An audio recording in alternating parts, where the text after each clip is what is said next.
kids would sort of gravitate towards me. But as soon as I looked them in the eye, wah, they go running off.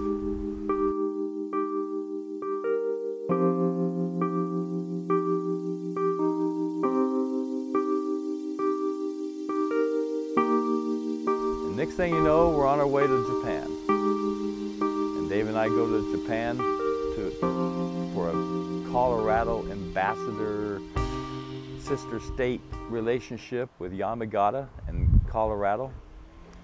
And next thing you know, we're invited back for 6 weeks in the summer of 1990 for a stint at this flower park called Come Come Flower Park, a brand new flower park that was being built. So we opened that up, and then a year later I was invited back and I took a trio. And then a year later I was invited back, and instead of for 6 weeks, they asked me if I'd come for 6 months. Now, think about that. I'm a codependent drummer, a washboard player. And suddenly I've been asked to be a one-man band.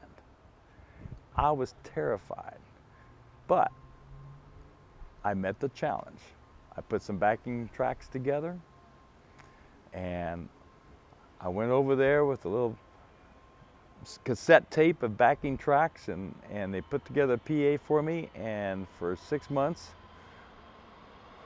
I was the gaijin at the Come Come Flower Park, and people came from all over Japan on vacation that summer, and busloads of tourists, and I would entertain at this Mongolian grill restaurant.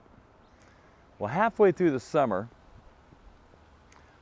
I basically noticed that on Sundays, the whole family would come, because the Japanese man works 6 days a week in Japan.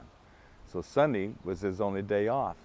And the families would come with their kids and picnic out on this big lawn outside the restaurant. So I came up with this idea. I said, hey, well, we put a stage out there, put an extension cord, a little PA, and I'll play to the picnickers. So we did it. Next thing I noticed as I'm playing to the picnickers, playing the washboard, and I'm out there in my blonde hair and colorful outfits, kids would sort of gravitate towards me. But as soon as I looked them in the eye, wah, they go running off. And so it became a challenge for me to how do I capture the attention of these kids without scaring them. So I had the use of a car, and I'd go to the local music stores, and I gathered up some rhythm instruments, maracas, egg shakers, claves, whatever, jingle sticks. And before each show on a Sunday afternoon, I would sprinkle these instruments around the stage. And I would pretend I didn't even notice the children. And I'd start playing along, and the kids would come up and look at me, and I'd just look over them, not paying any attention to them, because I didn't want to intimidate them. And the next thing you know, a kid would look down, it's like, oh, and he'd pick up a shaker.